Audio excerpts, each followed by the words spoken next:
Hello everyone, I am असरा बतूल। आज हम अपनी न्यू यूनिट स्टार्ट करेंगे corporate governance first chapter. Corporate governance का फर्स्ट पार्ट है और इससे पहले कि कॉर्पोरेट गवर्नेंस होता क्या है इसके बारे में हमें जानना है। हमारा जो टॉपिक है आज का वो है conceptual framework of corporate governance. So corporate governance में सबसे पहले हमें कुछ हिस्ट्री जाननी होगी कि भारत में, इंडिया में पिछले 2.5 डिकेड्स में 25-30 साल में बहुत सारे चेंजेस हुए हैं, बहुत सारे परिवर्तन हुए हैं और जिनमें भारत में, इंडिया में जो पॉलिसी आई 1991 में लिबरलाइजेशन, ग्लोबलाइजेशन पॉलिसीज आई, तो उसमें बहुत सारी एक्टिविटीज़ ऐसी थी जो स्टेट गवर्नमेंट या सेंट्रल गवर्नमेंट जो है कंट्रोल करती थी। लेकिन रिसेंटली टाइम में या प्रेजेंट टाइम में क्या हुआ कि वो सभी एक्टिविटीज़ जो हैं कॉर्पोरेट और प्राइवेट सेक्टर जो है वो कंट्रोल करने लगा है। उन एक्टिविटीज़ को प्राइवेट सेक्टर या कॉर्पोरेट सेक्टर देखता है बिकॉज ऑफ कि रिसेंटली टाइम में, प्रेजेंट जो टाइम है उसमें आप खुद देखेंगे कि कॉर्पोरेट सेक्टर में, प्राइवेट सेक्टर में फ्यूचर है सभी का और उनको जॉब अपॉर्चुनिटीज़ हैं, जो वेल्थ का क्रिएशन है वो भी कॉर्पोरेट सेक्टर्स में है, जो कि मैक्सिमम प्रोडक्शन है वो भी कॉर्पोरेट सेक्टर में होता है और इस कंट्री की जो इकोनॉमी को ड्राइव कर रहे हैं उनमें कॉर्पोरेट का बहुत ही बड़ा कंट्रीब्यूशन है। लेकिन हमने ये भी देखा है कि जो भी कॉर्पोरेट सेक्टर्स होते हैं उनके अंदर फ्रॉड्स भी बहुत होते हैं। सो उन्हीं फ्रॉड्स को कंट्रोल करने के लिए कॉर्पोरेट गवर्नेंस का रोल आता है। कॉर्पोरेट गवर्नेंस है क्या? देखिए, किसी भी कॉर्पोरेट को गवर्न करना, उसे यानी कंट्रोल करना, एक रूल्स और एथिक्स के बेस पर उसे चलाना, ताकि जिससे कि फ्रॉड या कोई भी लॉसेस होने का या इनडिसिप्लिन होने का जो खतरा है वो कम रहे, यानी कॉर्पोरेट अच्छी तरह से गवर्न हो। जब तक कॉर्पोरेट अच्छी तरह से गवर्न नहीं होंगे तब तक जो भी पब्लिक का ट्रस्ट है वो कॉर्पोरेट पर नहीं बन पाएगा। अब सबसे पहले बात आती है जो हम conceptual framework of corporate governance पढ़ रहे हैं। सो कॉर्पोरेट गवर्नेंस में मीनिंग क्या हुआ? Governing and controlling of a company is called corporate governance, यानी किसी भी कंपनी को गवर्न करना और कंट्रोल करना, दैट इज कॉर्पोरेट गवर्नेंस। देखिए, किसी भी कंपनी में 3 लेवल्स होते हैं: top level management, middle level management and lower level management. अब आप ये बताइए कि कोई भी कंपनी के रूल्स होंगे या एथिक्स होंगे, उनको बनाना या उनको अप्लाई करना क्या लोअर लेवल के हाथ में है? लोअर लेवल ये कर सकता है? आई थिंक नहीं।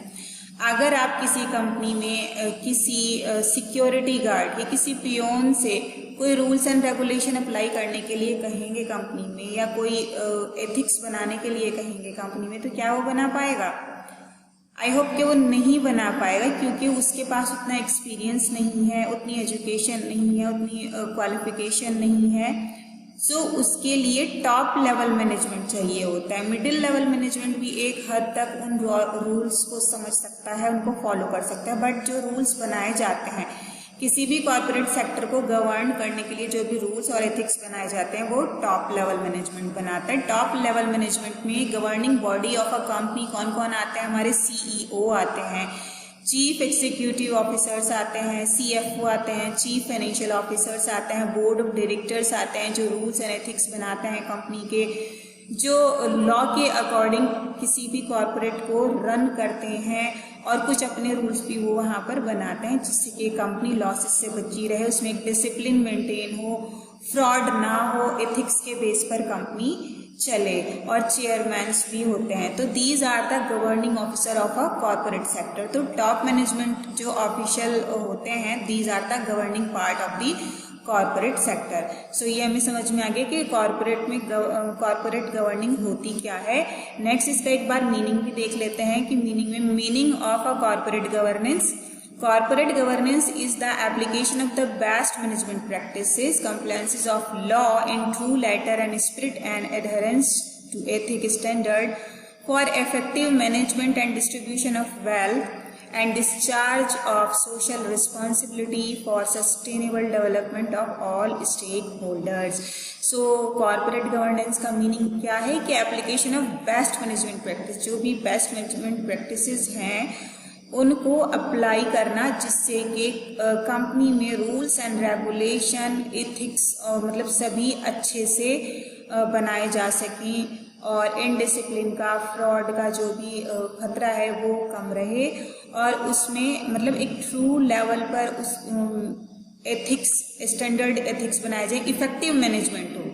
यानी किसी भी कॉरपोरेट का जब मैनेजमेंट इफेक्टिव नहीं होगा तो वो कॉरपोरेट अपना वर्क को अच्छे से रन नहीं कर पाएगा। तो यहाँ क्या है कि जो भी एथिक्स और जो भी रूल्स बनाए जाएं वो इफेक्टिव हो, मैनेजमेंट उसका इफेक्टिव हो और जो डिस्ट्रीब्यूशन ऑफ वेल्थ है और डिस्चार्ज ऑफ सोशल रिस्पॉन्सिबिलिटी है वो सस्टेनेबल हो, लॉन्ग टर्म डेवलपमेंट हो, जिसमें जो भी स्टेक होल्डर हैं उन सभी का हित देखा जाए, उन सभी का बेनिफिट देखा जाए। ये क्योंकि कंपनी सिर्फ प्रॉफिट अर्न करने के लिए नहीं है, कंपनी सभी का सोशल रिस्पॉन्सिबिलिटीज भी होती हैं।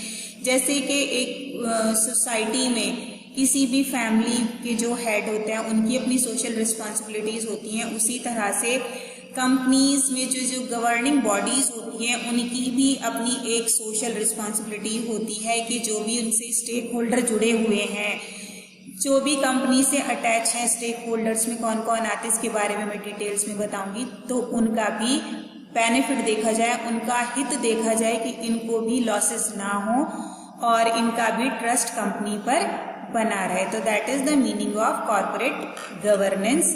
नेक्स्ट आता है पर्पज। क्या है इसका? Purpose of corporate governance, conduct of business in accordance with stakeholders desire यानी maximum wealth while confirming the basic rules of the society embodied in laws and local custom। यानी क्या, जो भी स्टेक होल्डर्स जो भी share holders हैं, देखिए share holders का पैसा कंपनी में लगा होता है, अगर कंपनी को लॉस होगा कंपनी अच्छे से रन नहीं करेगी।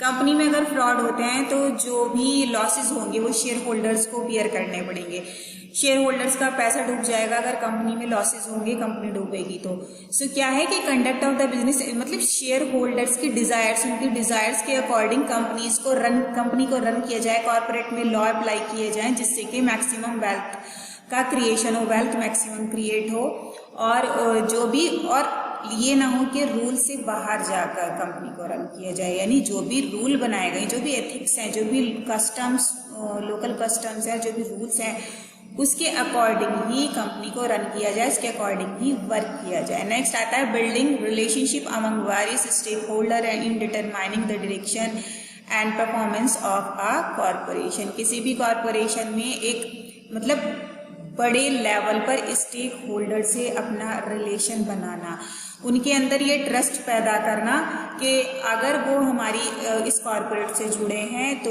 उनको यहाँ पर लॉसेस नहीं होंगे, यानी उनका ट्रस्ट बना रहे, उनका बिलीव बना रहे कॉर्पोरेट में। क्योंकि जब कॉर्पोरेट अच्छे से गवर्न होंगे, कॉर्पोरेट में लॉ और कंट्रोल होगा, सो जो भी गवर्निंग बॉडीज हैं कंपनी को अच्छे से रन करेंगी, तो उनके साथ जितने भी स्टेक होल्डर्स जुड़े हुए हैं उनका बिलीव होगा, उनका ट्रस्ट बना रहेगा कॉर्पोरेट सेक्टर्स में। It is the purpose of corporate governance. अब हम बात करेंगे stake holder of a company के। स्टेक होल्डर होते कौन कौन है? जो हमारे कॉर्पोरेट सेक्टर से जुड़े हुए होते हैं। नंबर 1 आता है शेयर होल्डर्स।